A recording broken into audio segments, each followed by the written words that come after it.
Welcome,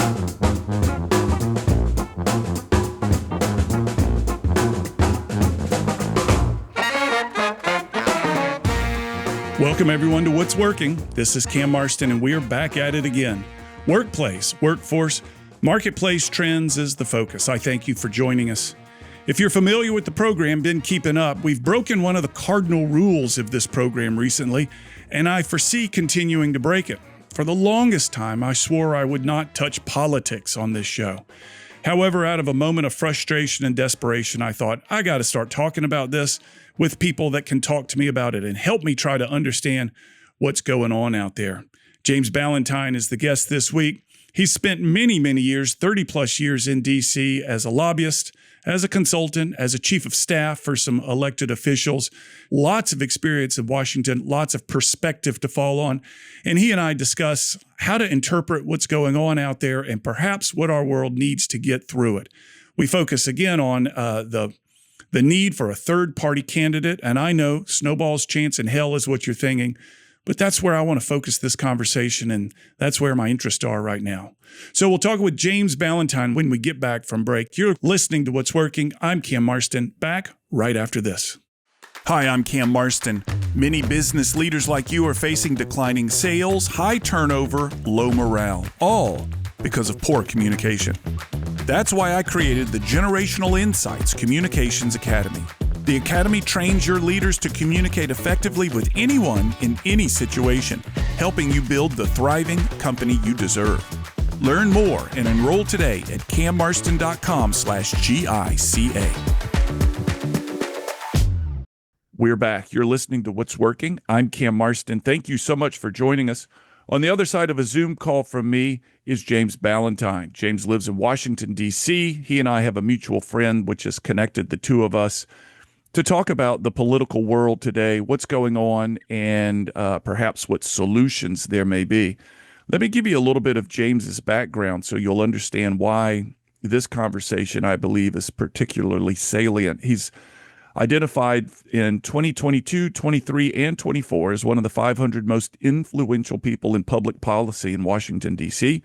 He's been named the top lobbyist by Hill newspaper, the American Banking Association, Congressional Relations and Political Affairs. He's represented that group, and he's been the chief of staff to both a Democrat and a legislative director to a Republican. He's seen a lot.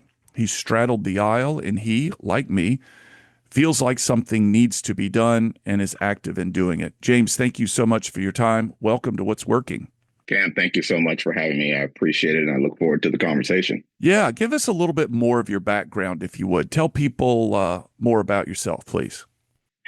Well, I have an interesting background, not interesting in the sense that we need to write a movie about it or anything, but interesting in the sense that I have, as you mentioned, worked on both sides of the aisle. I worked for a Republican member, worked for a Democratic member in the House of Representatives, not because of anything other than they were two great members of Congress, two members that desired to get things done in a bipartisan fashion.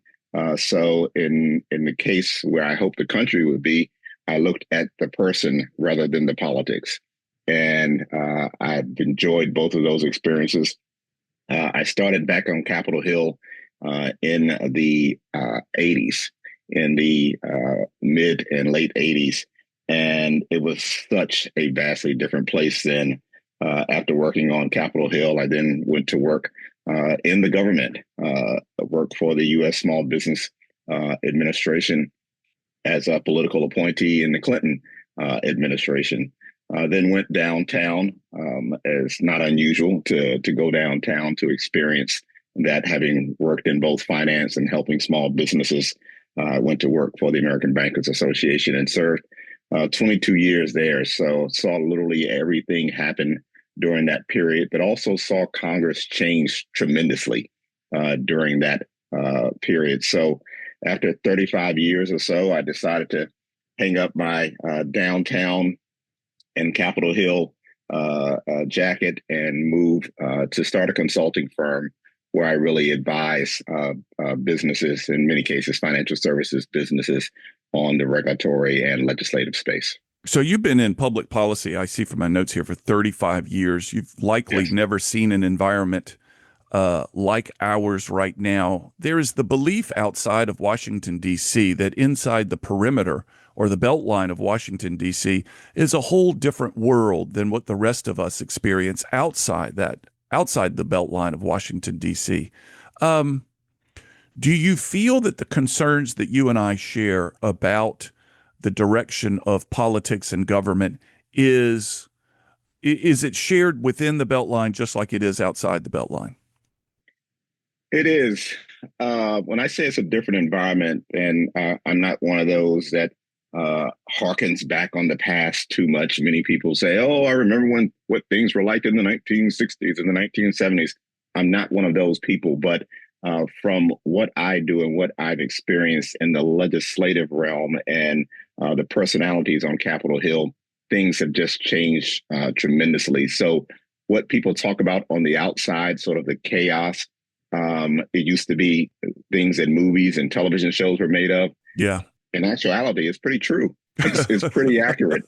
So what they're experiencing is actually what is occurring here in Washington. Yeah. So there is concern inside and outside. Now, it seems like our elected officials inside seem to prefer the status quo. Are you still in touch with elected officials that may say, the status quo today is not healthy? Are there people on the inside that are saying something needs to change, just like I am? I think there are people that want to see things change, elected officials that want to see things change. They just don't know how to do it, and they're really in the minority. Yeah. I used to say they're in the minority. They're in the minority of the minority now. So if you have 435 members of the House, 100 senators, I'm not going to put guesses of numbers, how many actually want to see things change, but it would be a very small percentage, in my opinion. Why? Why do only a small percent want to see things change? It becomes very personal for them. You move from the idealistic of let me run for Congress, let me see how I can change things. You come here and you're a small fish in a very, very big, not even pond, not even lake, not even river, a very big ocean. Yeah. And you see your ability to move things is really, really small. And that's why you see senators that would never think of running for governor are now running for governor, because as governor, you're actually able to do things. You're actually able to see progress. You're actually able to impact people's lives in a very large sense. The Senate as an individual, the House as an individual, makes it very difficult to change things. Now, I am familiar with a senator leaving Washington to run for governor in the state of Alabama, Tommy Tuberville. Are there others beside him that I'm unaware of? Oh, yeah. There's the senator from Tennessee is going to run for governor. Obviously, the senators from Virginia have been governor before, probably wish they were governor again. So I think if there's an opening there, is something that any senator or House member would consider. Again, just the ability to affect change from a state that you are representing. And are they going to try to win the governor to bring the same change that we've seen in Washington to the state, or to do something different at the state level? Well, it depends on the state. I mean, if you're running in a state that is, I hate using colors, but that's how people identify states. If you're running in a state that's blue, purple, or red, then your ability to affect change will obviously depend on how the makeup is of the legislative bodies there. So that really is what makes you determine whether that is a good position to go for. If you're running in a state that's solidly red and you run for governor and you win, you're the toast of the town. Yeah. So what I was somewhat hoping to hear you say is that these people in Washington are fed up with the lack of ability to do anything, the acrimony, the anger, and they're saying, at least it's not as bad at the state level. Let me go there where people are more reasonable. That may or may not be the case, huh? No. I think that plays a great role in it. Obviously, the ability to be home plays a role in it, but the ability to be able to get things done and to not have this constant back and forth and really running into a brick wall is something that you will look forward to going back to the state. You're going to have battles wherever you are if you're involved in politics, but at least you're going to have the ability to see change.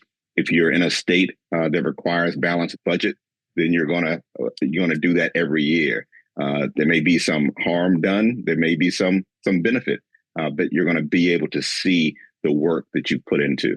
Yeah, you and I have talked about the need for change when I first introduced myself to you and asked you to consider this podcast. And you said something that I wrote down. The person that stands in the middle stands for nothing. I want to dig into that a little bit. I feel like today that I'd love to use the percentage of 40%, but that might be aggressive. But a large percent, a noticeable percent of our nation doesn't have a voice in Washington anymore due to the polarizing effects. The Democrats have gone too far left. The Republicans have gone too far right. And there are, and I'm gonna put the halo over my own head, there are normal, integrity-filled, character-driven people out here that don't feel like they have a voice. Talk to me about the middle today. Is it true that if you stand in the middle today, you stand for nothing? And when I say stand for nothing, I'm not saying that that's my belief as much as that would be the belief of those that are here in Washington serving in Congress, because the middle has gotten so small. I remember us conversating about this, what used to be the Blue Dog Caucus in the House of Representatives, which was largely Southern Democrats that aligned themselves in with Republicans on a variety of issues, essentially the conservative Democrats. There used to be a wing of the Republican Party called the sort of liberal left-leaning Republicans. Those folks were always considered the middle. Yeah. And they were the caucuses that people drove themselves to. If we can convince this particular caucus to do it, the Blue Dogs and sort of the liberal Republicans, then we are actually getting something done.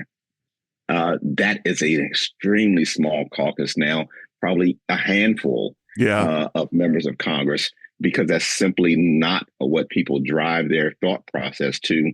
They drive their thought process to the extremes of both parties. So I'm not saying that they stand for nothing. I'm saying in Washington, they're saying those folks stand for nothing because they are a party of a very few. Yeah. How do we change that? Oh, I think it really starts with who you elect to Congress. And the way the districts are designed now, particularly in the House of Representatives, you have really isolated districts. They're going to be very, very red districts, or you're going to have to be very blue district. Take, for example, South Carolina.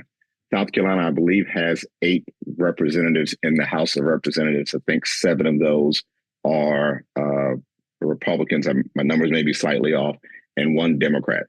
1 Democrat in the entire state of South Carolina. If you look at Maryland as an example, where I reside, I believe the caucus is also 8 members of Congress, 1 Republican. In the entire state. So 7 Democrats, 1 Republican. So getting individuals that are in the middle for these districts that are solidly blue or solidly red is very, very tough. Having someone to run straight down the middle, I want to work with Republicans, I want to work with Democrats, the extremes of both saying, well, that's not the person for us. Yeah. And that's unfortunate. It is unfortunate. And remedies to that could come out of the Supreme Court, which we don't think it will today. There's evidence that suggests it's actually moving backwards in this regard. But there's also another remedy that you and I discussed briefly on our call, which is finding, I'm going to say a dozen to 15 people from across the nation who could be electable as an independent, as a third party of some what. Call them the purple party, call them the independent, call them the whatever. And historically, as you well know, this has not proven fruitful. And people have said, no, there's Ross Perot, and we've seen this and this and this, Ralph Nader in the past, but they more are distractions versus viable candidates. And I go back to the sentence or the statement, yeah, but it's different this time. Everybody likes to say it's different this time, and oftentimes it's not different. But there's a part of me that suggests or that wants to believe that it is different this time. What is your reaction to that? Does a third party have a chance today? The third party has a chance, and I hate to get politically crass in saying this, but in order to run as a third party, you have to be well funded. You have to have great thoughts. You have to have a great candidate, but you also have to be well funded because you're running against established parties in the Republican Party and the Democratic Party. So, yes, it can be done. I think it will be done in some areas, but the type of movement that you're speaking of would have to be a concerted effort across the country to galvanize around a separate third party. And right now, the infrastructure is not in place to do so. I think the thing that could drive it there are the extremes of both parties. I think this week was a prime example, and I'm so glad we're speaking this week. I flip through the channels occasionally. I try not to watch too much news because it's overwhelming. There's something new and strange happening every day on Every both moment. sides of the Yeah. every moment, but on both sides of the aisle. But I flipped the channel and I saw that CNN was running a town hall meeting, and they had Bernie Sanders and AOC, the member from New York, Yes. in a town hall meeting. And I think there may have been Democrats looking at that saying, is that the representation of the Democratic Party that I want? Not just because they had a town hall meeting, but they saw fit to have those two. And there was some on the Democratic side saying, yes, those are my two folks. And I think some folks look in the Republican Party and they see various members of Congress or even the president saying, is that who I want to be my representation there in Washington?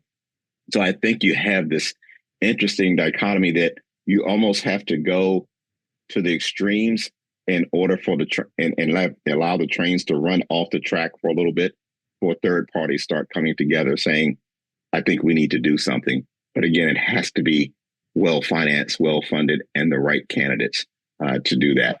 Talk to me a little bit about well financed and well funded. Do you have any guess of what that number would need to be? I mean, that's a pie in the sky conversation, but would it need to be, I don't know, $100 million? Again, if you're talking state by state, running as an independent in Iowa is different from running as an independent in New York. Yeah. Or Florida or California. You're really dependent on where you're running. So there's no number defined in it. And I'm speaking just a simple House race. A House race being less expensive than a Senate race obviously being less expensive than a presidential run. So if you take those numbers up from, using your number in a simple House race, I shouldn't say simple, but a House race, say it takes, $5 million to run that campaign. A Senate race takes $100 million, a presidential race times 10. Yeah. So you're really talking about a very, very expensive effort, and not worth undertaking. But you also have those that would look to having those type of candidates run. They're well entrenched into their own party apparatus, and separating those individuals that may be able to finance such campaigns collectively is very challenging. What you would want to happen is for it to happen at a real grassroots level. Yeah. Where you're really having the $5 and $10 donors to help fund campaigns. And I don't want to get into everything is money, but it takes money to run a campaign. It takes a lot. Pure and simple. Pure and simple. So grassroots campaigns take time, and the type of pressure point we're talking about, if we're looking to establish a real third party candidacy at the federal level, it's going to take years. Yeah. If you're going to run a true grassroots campaign. I was reading a little bit about that, and it talks about a 20-year timeline. And I'm like, oh gosh, I'd like to see some solutions next week. I'd like to see some solutions by the end of the day. A 20-year timeline is not what an impatient person wants to see. You mentioned two things. One was huge funding, and the second was the pristine candidate, the perfect candidate. Define what that candidate would need to look like and sound like and be like in his or her background. What does that mean? I think his or her background would have to be someone that is probably out of the business sector. If I were building an ideal candidate, it would be someone that has either worked or started a small business, that knows the pain of those back home, and knows that that particular individual can deliver a message in a coherent way that will resonate with people sitting in the diner, or people sitting in a small business, or the family that has a ill child that needs health care. You're really looking for someone that can deliver a message in a very, very practical and sensible way. Campaigns are largely built on thoughts, and someone that is empathetic to what's happening, not just in the country, but in the community. And I think that's where a lot of candidates run afoul of people, is they quickly turn into messaging from what's at the top of the ticket. Whatever the respective Republican or Democratic Party's talking points are, they quickly move to that, and you lose the average person that you were speaking to in the diner because you've begun to pick up talking points as opposed to saying, this is what I feel. The challenge with someone running, the ideal candidate running in the House as an independent, is that eventually you have to caucus with one of the parties. Yeah. Yeah, well, I get that. But you also hold the parties hostage in a way, don't you? Let's say you had a dozen people, as tight as it is right now, and you're standing in the middle with 11 of your colleagues. Don't they have to somewhat come to you to get anything done? Am I understanding that correctly? The margins in the House right now are extremely small. So this would be the perfect time for such candidates to present themselves in that manner. And I think you may have some candidates that are independent of thought, but when they get to Congress and the decision is made, do I caucus with either or do I stand alone? If you're standing alone, then you're not getting any of the necessary information that is presented on a daily basis. I mean, you're obviously a member of Congress, you get the basic information, but you have to find yourself a home there. And I think that's what drives many of the members of Congress. Because, for example, Angus King from New England, he is a independent. He's a classified independent senator that largely caucuses with the Democrats. Yeah, I see. So though he has the I behind his name, he's affiliated with the Democrats more often than not. That's where you see him hanging out. Exactly. Yeah. You talked about grassroots. My recollection, and I submit this to you, you're much more into it than I am. Barack Obama ran a very good grassroots campaign. He had a lot of people doing the $5 and $10 donations. He spoke to something that was alive at the time, but no one else had put their finger on. But so did Donald Trump. He was a grassroots campaign. He spoke to something that was alive at the time that the top of the ticket people had missed, couldn't put their finger on. What is the grassroots message? And you and I are talking here, making it sound like there's one message. Obama's and Trump's messages were vastly different, but both spoke grassroots. What is that message today? Any way to figure it out? I mean, the message today is still being thought through. If you look at the Obama campaign, and I don't want to boil things down to slogans, but His grassroots campaign was "Yes, we can." Yes, we So can. Yeah. it was a measure of hope. And if there's any campaign that ever is ever going to be run, it's built on hope of the possibilities of things to come, or what this country can be. And that's largely the grassroots effort that he ran. Uh, President Trump's campaign was built on "Make America Great Again." His was a reflection of times gone by. What Remember how things used to be, that they were great for some in the country, and let's harken back to the past and make those things great again. The next candidate that comes forward is going to have a bit of a combination of both of those things. There is hope for the future. There are periods of time in this country where things were better for the majority within the country, not everyone, but for the majority in this country, not speaking majority meaning ethnicity, but majority meaning the by population of the country.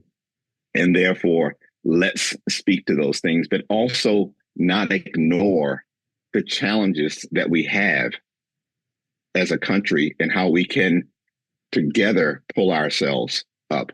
And that is what the next candidate, I think, from any party, Republican, Democrat, third party, is going to have to do, is find a combination of both of those things. One thing that we have not discussed, and I think is very important, Cam, is the Barack Obama campaign, which seems so long ago. Yeah. It just seems like a distant past, was coming into an era where you can run grassroots. You're out speaking to the Rotary Club in Iowa, and we're going to use some social media.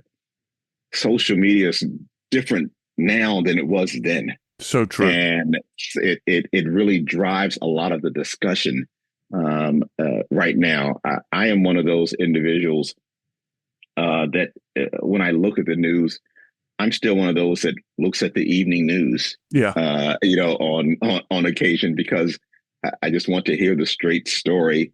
I don't need all of the commentary behind it. I just want to hear the straight story. People don't look at and gather information and collect information about how they should think like that anymore. They largely look at it via their phone, via social media, quick snippets, things behind the sort of dark cloud that you communicate with people that are like you, and you're not open to any other processes other than, or thought processes other than that group that you wish to associate with. And I think it's really isolated us in so many ways. Well, I agree with you. And let's continue that thought. If that's the way people are getting their news, therefore, what does it mean for creating change? We talk about the hazards of an echo chamber. I live in an echo chamber. You live in an echo chamber. Social media is an echo chamber. Do we need to create an echo chamber for the middle? You have to. That's the only way you're going to break through what's happened on each side of the aisle. You have to create that echo chamber. It doesn't have to be an echo chamber. It needs to be a continual bass drum that is beating constantly, where people never forget the sound and what you need to do on a daily basis. If you are indeed tired of what's happening on both sides. And when I say both sides, and I'm not in any way in isolation, is this party's right, that party's wrong. That's not what I'm saying. That's not what I want your listeners to gather from this. I'm saying policy decisions should be made with both parties sitting down, having real discussions about what is best for the American people. It's not beholden to one individual. It's not beholden to one party. It's how we move to get things done. I think the challenge has become so great for elected officials that it goes back to your very, very first point. The status quo becomes good. Yeah. And that's why a third party, an independent party, and it's not even doesn't even have to be a party as much as a movement and thought process around bringing things together. The center doesn't necessarily have to mean we're creating a third party as much as it means get these two parties, if for nothing else, get these two parties together thinking about solutions for getting things done. Yeah. If you can't create a third party, that's the very least you can do. So it then goes to who do we get to do the job? I was talking to a guy the other day who's going to be on the podcast in a week or so, and he said he still has very much hope. And he's a Republican. He has hope for the Republican Party. It's not what it used to be. The character and the ethics of the party that he knew, that he fell in love with, has vanished. But he still has hope for the party. But the challenge is finding the candidates and finding good, ethical, upright candidates to run. Who would want to do that? I mean, at some point, the crisis, the issue grows so great that perhaps these good people who are sitting on the sidelines raise their hand and say, all right, I'm about to get my tail whipped by every side. It's going to be, and I had a guy that sat across from me a couple of days ago. He's running for Senate in the state of Alabama to replace Tommy Tuberville as a Democrat. And I wanted to say to him, it could be Jesus Christ that's running as a Democrat. He could be walking on water. But there are people in this state who will not vote for a Democrat, even if it's Jesus Christ standing on water. So perhaps the independent route would give somebody who's dissatisfied with their affiliation with one party. I can't vote for the other party, but I can vote for this one because they're not the other party. Who are the people out there, to go back to my original question, that are willing to raise their hand and step into this fray and take the abuse? Do you talk to them in your world, in your interactions with people across the country that are considering things like this? There are not many, Cam, unfortunately. Every candidate that I've ever spoken to that is interested in running or has decided to run, the first question I ask them always is, are you running to run or are you running to win? There's some that just run to run. I want to get my name out there. Maybe I'm running for this job, but I actually want this job. I need for people to know who I am. Therefore, I'm going to run to run. And there's some that are running to win as well. And I've had people, when I've asked them that question, are you running to run or running to win? They've said, I'm running to run. Really? I'm just running to run because I need this to set me up for something else. So I'm running for Congress, but I actually want to be the state's attorney. Yeah. But no one's going to know that I want to be state's attorney unless they see my name out here somewhere. So I want to run a credible campaign and be a credible person, but I know my chances are long in getting this done. Yeah. If you're running to win, then you and hopefully the person that you spoke to in Alabama is running to win, then you're going to put everything you can into it day and night to get out there to speak to people, to communicate your message in a credible fashion. So identifying the individuals is not overnight. It's not, hey, this guy gave a good speech on the House of Delegates floor the other day, and therefore he should be the next person. It's not that easy.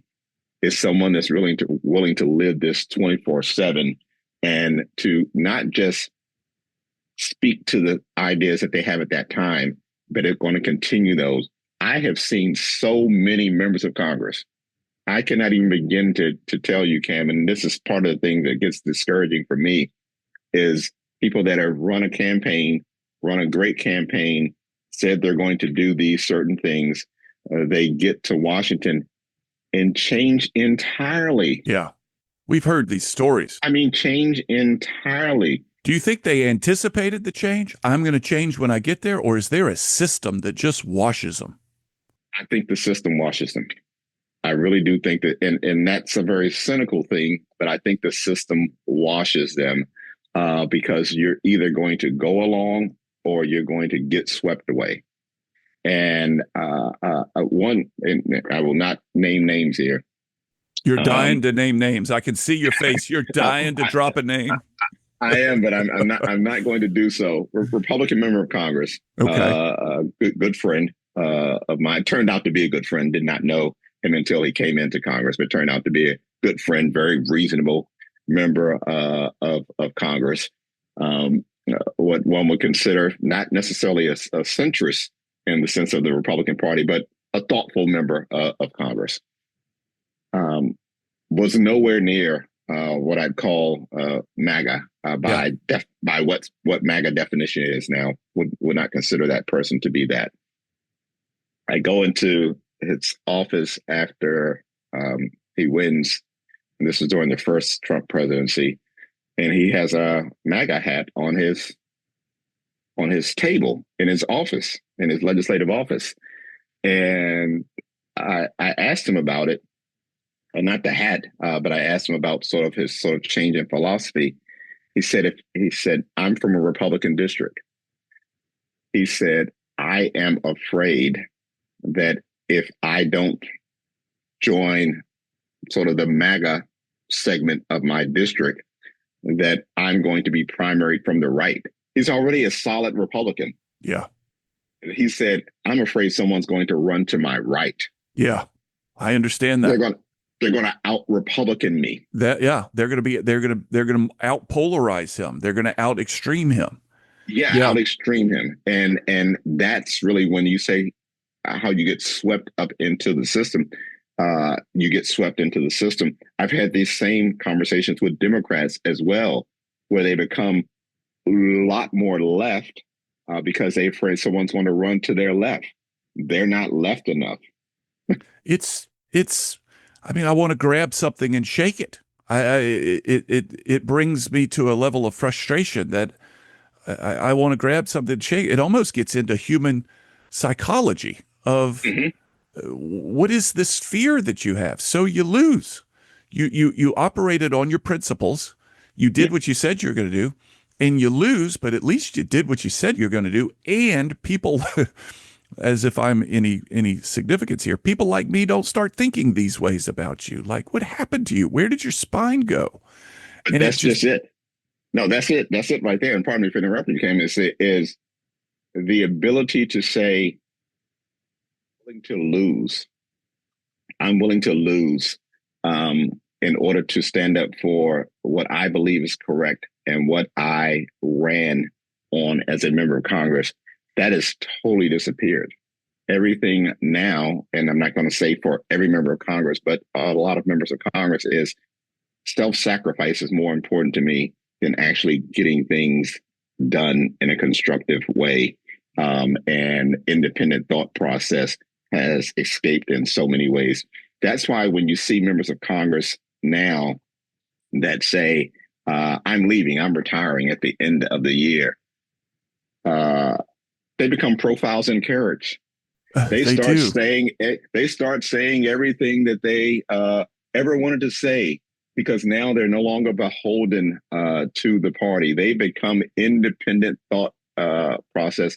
I'll use one example. Senator Tillis of North Carolina, Republican member of Congress, was having some disagreements with the Republican administration and had said things before, slightly altered from what the administration had been putting forward. And he announced that he was no longer going to be seeking re-election. He's on every talk show now. Yeah. He's saying, I disagree with this. I think those were his thought processes all along. But again, the party has a way of tampering down what you should say, even if you're thinking it. And that's unfortunate. Well, it goes back to finding the right candidate, somebody who can perhaps withstand this. And I recognize what you're saying. The river is so swift and fast that standing against it is nearly impossible. But it also goes back to what you're saying of it needs to be a grassroots movement such that the people back home are saying, yeah, listen, don't go right, don't go left. This is the why we got you here, and you have our support. And that's hard. That's hard to Very hard. create. Again, Very hard. the river's moving so swiftly that the grassroots movement would be very hard to create. But it's really, and pardon me for interrupting your thought process there. It's really about the candidate. It's about the individual and their ability to be able to drive that discussion. There's a race going on now in Virginia, a governor's race. Abigail Spanberger, who used to be a member of the House, is running as a Democrat in the race. She was a number of times voted one of the, if not the most bipartisan member of Congress when she was serving in Congress. And now she's running in Virginia, still as a Democrat, and she's still running the same type of campaign as someone willing to work on both sides of the aisle. She is likely going to win in Virginia. But Virginia is what's now been classified as a purple state. Right. Yeah. So if you have a state that's a purple state, they'll go Republican, they'll go Democrat. They're looking at the individual. So you'd like to think is the kind of state that would look at an individual, and you like more states to look at people as individuals as opposed to party. In many cases, I think you can have the greatest candidate ever, middle of the road candidate, however you wish to classify them, with a D, a R, or I, but say you classify them as an I. If they're running in a state that's traditionally been Republican, their chances are very slim. Yeah. If they're running in a state that's traditionally been Democrat, their chances are very slim. Now, can that type of person win on a national level? Chances are very slim. No, yes, they can. Oh, you think they can? No, I think they can on a national level. Oh, okay. Because the independents tend to reveal themselves more in a national campaign as opposed to a state or district campaign. Throw some names out of people who, if they raised their hand today, that have some sort of national cachet already, and if they raised their hands today and said, you know what, I just can't take it anymore. I've got to get off the sideline. This affiliation I had with this party historically has left me. And I'm going to and would immediately give credibility to a third party. Who would those people be? Oh God, that is a $1 million, $1 trillion question. $1 trillion question is probably literal. Yeah, that's a $1 trillion question. It takes, as I mentioned, not only a personality, not only a great communicator, but someone that has a history of working in a bipartisan manner. Not too many of those individuals have revealed themselves where I'd say this person can take on the established Republican or Democratic candidate. People often mention Joe Manchin. I personally don't think Joe Manchin is the person that can resonate on both sides of the aisle. He's a centrist without question. He's a centrist, but I'm not sure from a personality standpoint whether he would be able to do that. But certainly, I put his name in the mix of individuals that should be considered for that. There's a former member of Congress from Illinois, Adam Kinzinger, who used to be Republican or is a Republican. He may be classified as an independent right now. I'm not sure. But he is one that has presented himself well. But again, someone like that, for example, that has been very critical of the Republican administration would have to convince Republicans that are close to this administration or have the same thought process as this administration that they are the individual that can speak to their needs, their daily needs. We didn't even get into, and I hope at some point you and I have a chance to talk again. We didn't even get into what the core issues are of what Americans are thinking about on a daily basis. You're right. And why that particular candidate can help them resolve their daily issues, because the issues have not changed over decades. People still have very close pocketbook issues. Yeah. They are concerned about the cost of living every day. They're concerned about gas prices. They're concerned about healthcare. Foreign affairs, as much as people talk about it, still falls very low on the list of issues. So you're really going to have to find someone, male, female, that can resonate in a way that's going to speak to what the American people need. So I wish I had the ultimate candidate that I could develop in some AI way to go out and run. But that person has not revealed themselves. Likewise, I think both the Democrats and the Republicans are going to have problems going forward. The Democrats have to find a candidate. There are names you can throw out there on the national side that could run. And what does the Republican Party do post-Trump? Yeah. Because that is a big deal. They can say, oh, it's going to be J.D. Vance, and that'll be Trump 3.0. Vance is a vastly different person than Trump. Yeah. It could be Marco Rubio. He's a vastly different person than Trump. Things come with a personality, not just a policy, but a personality. And I think those are issues that both parties and an independent's going to have to grapple with. We're running out of time here, but I feel like there's the sense of, if a credible third party candidate were to raise their hand, there would just be this sigh of relief from the nation going, oh, thank goodness we've got another option.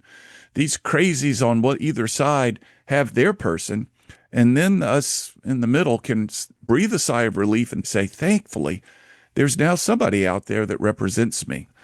Personality may suddenly become less important in that environment. Background becomes less important. They just feel like somebody that's not crazy is out there running, and I can give them my vote. Do you have a reaction to that, James? Do you get the sense that there's this pent up demand? No, people need someone to talk to and listen to.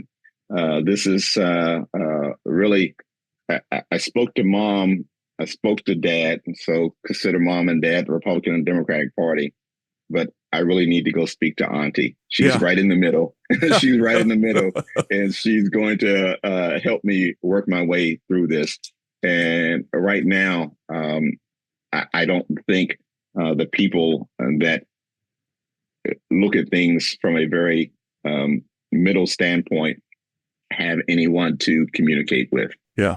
And that is disheartening for that segment. And it also makes their challenges very, very, if you're an independent, a true independent person, and even by party affiliation, a true independent, going into the booth must be extremely challenging for you. Yeah.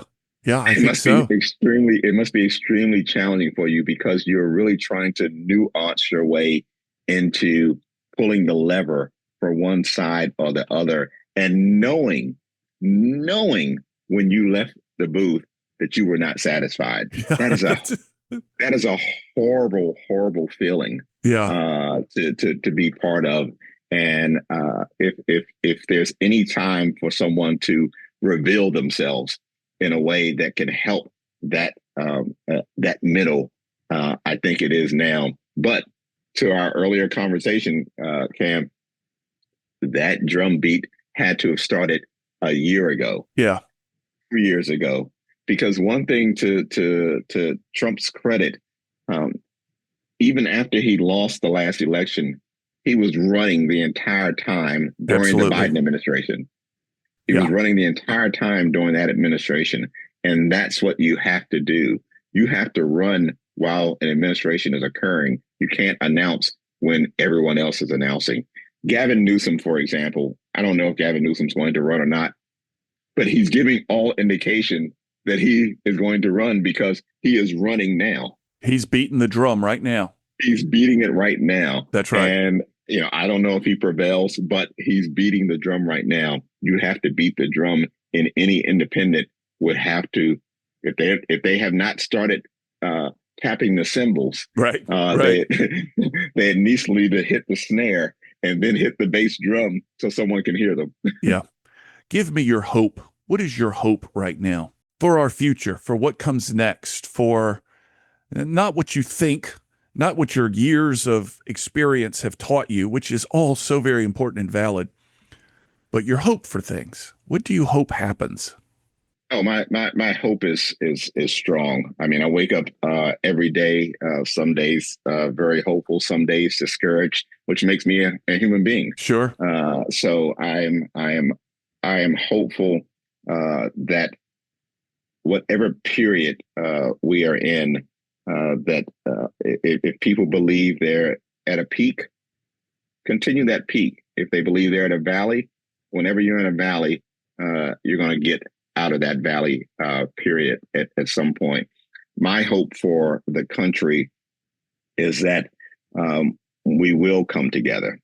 I am very, very hopeful that people that have separation find themselves together at some point. We've gone through a lot in this country. And I won't even go back hundreds of years. I'll go back decades. We've gone through a lot in the 50s. People in the 50s never thought they'd see what happened in the 60s. People in the 60s never thought they'd see what happened in the 70s, and the 80s and the 90s. So we as a country are very, very resilient. We know we're in challenging times now based on division, but I believe the cycle turns itself back around and that people will start coming together. What I don't want to happen is for a cataclysmic event to bring us together. I don't want us to relive the 9/11s of the world and those kind of things that says, hey, we're a country. We're not the States of America. We're the United States of America. And that United States of America part really has to come together. And I'm hopeful that it will. On its own, not as a result of a crisis. Exactly. Yeah, makes sense. James, thank you so much. You've offered some wonderful perspective. As you and I spoke on the phone a couple of weeks ago to anticipate this call, my frustration level is high and I feel like I got to do something. And these conversations are certainly helping me. What comes from them, I don't know. There's no way to predict. If nothing else, I'll sleep better later tonight and feeling like I'm having productive conversations. Thank you so much for your time. You've helped me, you've helped my listeners, and we're grateful. Thank you, Cam. All right. We'll be back after this break, folks. You're listening to What's Working. I'm Cam Marston. More after this. This is Cam Marston. Poor communication is costing your business, and it's because many leaders don't have the skills to communicate well. Productivity's sinking, and you're losing sales. Teams are frustrated. So I created the Generational Insights Communications Academy to train leaders to communicate effectively with anyone in any situation. Fix communication breakdowns, build the company you deserve. Enroll your leaders today at cammarston.com/GICA. As too often happens with this show, some of the best content happens after the mics are off. And James and I talked a little bit about what our dream candidate would look like in his comparison of what candidates in the past have looked like. He's got a lot more firsthand experience with these people than I ever will. But this charisma that these magnetic candidates seem to have, no one can find that person right now. And we talked about the ones that stood out even through the television. I could feel their charisma. They're hard to find. They're the electable ones, and they're hard to find. No one is as interested in a policy expert as they are in a charismatic expert. So anyway, thanks so much to James for spending some time. He's going to come back on the show at some point, and he and I are going to talk about the issues and how a third party may address those issues, what they are, how they're unchanged for 30 years, and perhaps there's a new way to address them. Golly. Somebody outside my office laying into the horn outside of the studio. Anyway, we should wrap this thing up. You're listening to What's Working. I sure appreciate you listening. Give us your feedback. Cam, C-A-M, at cammarston.com. Very eager to hear what you have to say. We'll have another show in a few weeks.